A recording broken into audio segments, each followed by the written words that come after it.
You know, the best way to not support Honor Amongst Thieves is to stop talking about it. Because every time you guys do, you're giving it free press.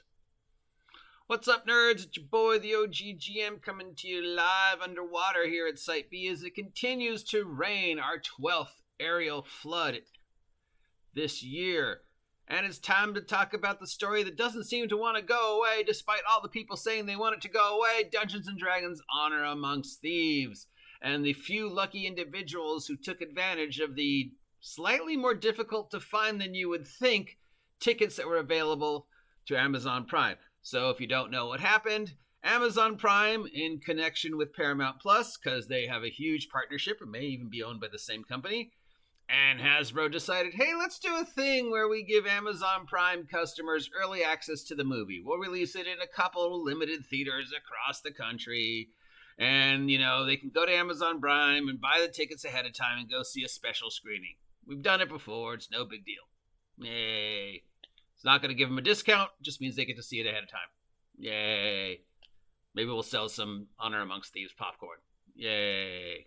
Nothing new or original or shocking about that. This is a time-honored tradition. The only weirdness about it was how difficult it was to find the ticket. And I'm not just saying this to blow smoke out of my mouth, but yeah, I've multiple posts. People are like, where is it? I couldn't find it. I'm on Amazon Prime. I don't see it. So yeah, it was a very weird, backwards way to finally get to the page that listed what theaters were showing it and what times and to get the ticket. So I don't know who, that just seems to be sort of a standard operating procedure lately when it comes to Hasbro, Wizards of the Coast, and telling people about the stuff that they're doing. They sort of hide it. I don't know if that's just intentional or some weird backwards marketing where they're thinking, hey, if we make it difficult to find, it's going to make them want it more, like Easter eggs. Generally, no, people are lazy. If they can't find it in the first 2 clicks, they're going to go, it's not there. So the reviews from the lucky individuals who were able to take advantage of this are coming in. And they're pretty much what I expected, except for one. One review that I've been seeing over and over and over again is sort of unexpected and kind of weird. Now, first, remember, a lot of these people who are reviewing it in our corner of the world are people who said 2 months ago, I'm never going to see it. I'm boycotting this movie. And then a couple weeks later, they're like, fine, if it's on Netflix, Prime, Paramount, Hulu, and I don't have to pay for it, and I'm at home, I'll watch it. And then a couple weeks later, they're like, fine, I'll go see it because somebody else who's with me wants to go see it. And then a couple days ago, they're like, fine, because Amazon is doing this thing, I guess I have to see it. Meanwhile, August, I said I wasn't going to go see it. Today, I'm not going to go see it, even though people on my site are telling me I have to go see it. Literally, I've had people say, no, you have to go see it. You have to review it.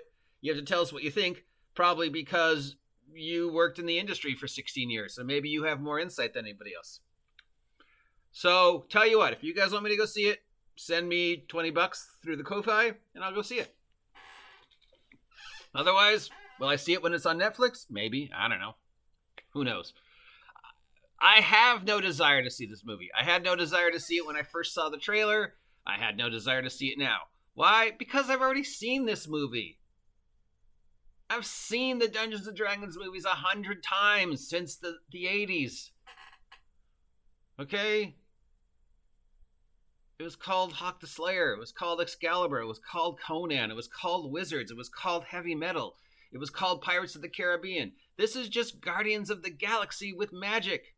And if you went in expecting it to be anything else, then you were disappointed.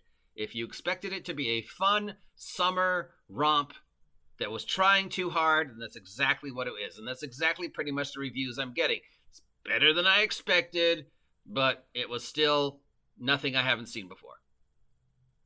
Anybody who expected it to be other than that apparently is not aware of the formula that Hollywood has been following for the past 20 years.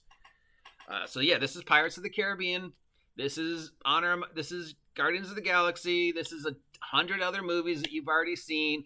that combines action and comedy with no real actual substance. There's Easter eggs that apparently they tried too hard to shove down your throat. Again, that's why Guardians of the Galaxy works, and this movie doesn't. Guardians of the Galaxy doesn't try and shove the Easter eggs down your throat. They're there, and if you recognize them, great. If you don't recognize them, you still enjoy the movie. This movie is trying to shove the D&D Easter eggs down your throat to the point where you're like, dude, I get it. It's a D&D movie. All right, I get it.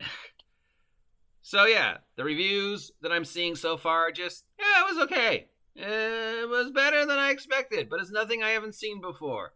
The actors were okay. Yeah, except for maybe, the Paladin guy who's like, I can't believe I gave up a multi-million-dollar series for this movie. And Hugh Grant, who's probably going, oh dear God, this is what I'm reduced to. Michelle Regis is like, well, I'll work in anything. I'm not stupid. If you want to hire me to work, I'll work. And Sophia is like, oh, sure, why not? And whatever. I don't know.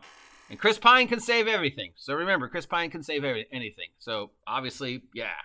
Our Lord and Savior, Chris Pine, can save anything. So the number one complaint I'm hearing from our demographic, the gamer types who went to see it, is the movie does not reflect the mechanics of the game, and therefore I didn't like it. Or if it doesn't show the mechanics of Dungeons & Dragons accurately, I don't want to go see it. Have you seen the action economy in 5th edition? Have you played 5th edition?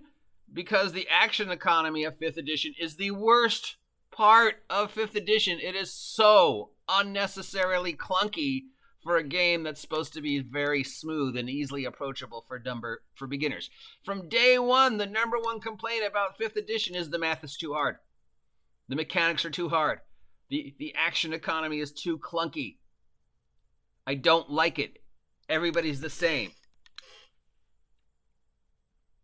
If you actually did a movie that realistically reflected the action economy of Dungeons & Dragons, it would pretty much resemble a top-down RTS team-based game, where one character does something, moves the limited amount of spaces they can move, takes their one action, and then stands there until the clock cycles around to their turn again. Because if you break D&D combat down and picture it in your head, it's ridiculous.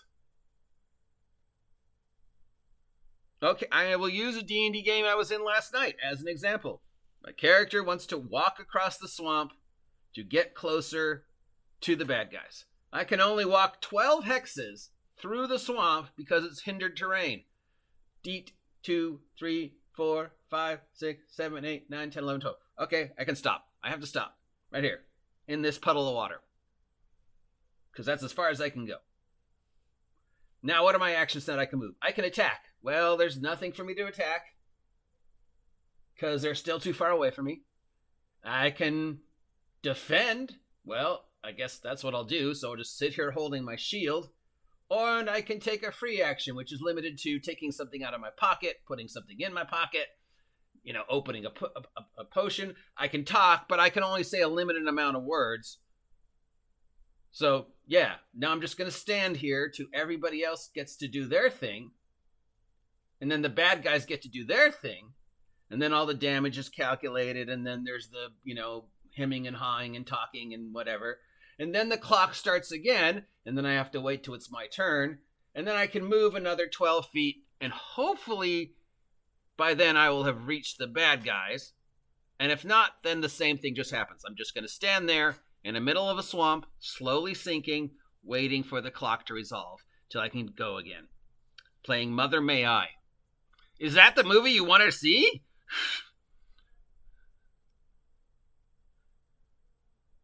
Because if it is, just go play XCOM or Baldur's Gate or any other top-down RTS turn-based strategy type game. Because that's the mechanics of D&D, and if the D&D movie was mechanically accurate, it would look like that. So if that's the only complaint people have about this movie, then maybe it is better than we thought. Right. Am I still going to boycott it? I was boycotting it from August. I still have no desire to see this movie. There's nobody in this movie I really enjoy watching in, films. Sophia, she's got some great potential. Michelle Rodriguez is Michelle Rodriguez. Hugh Grant, we're always going to remember him for his classic rom-coms. Chris Pine, well, Chris Pine can save anything. So, yeah, no, I don't really like anything he's done. Will Smith's kid, could care less. The guy who quit Brigaton to do this, dude, of all the people in this movie, you're the one I'm looking at going, what the F were you thinking? What the F were you thinking? You quit the #1 series on Netflix, guaranteed paycheck, to do this movie. Never leave a series. Never leave the series. Never leave a series. So that's it. I assume we'll have more news about this tomorrow. The movie is actually coming out on April 1st worldwide. Will it make $1 billion? No. Will it make $500 million, which is what Hasbro was projecting? Domestic? Maybe. Worldwide? Definitely. Will it open the door for 1,000 new people to come and play D&D? I don't know. Did Guardians of Galaxy turn 100,000 people into Marvel comic fans? Nope. What do you think? What is your opinion on the movie today? Talk to you later. See ya. Remember to like, share, subscribe. And if you want to see me go see the movie, well then, I need $20. And the best way to get me $20 is to head on over to Big Geek Emporium and buy my merch. See ya.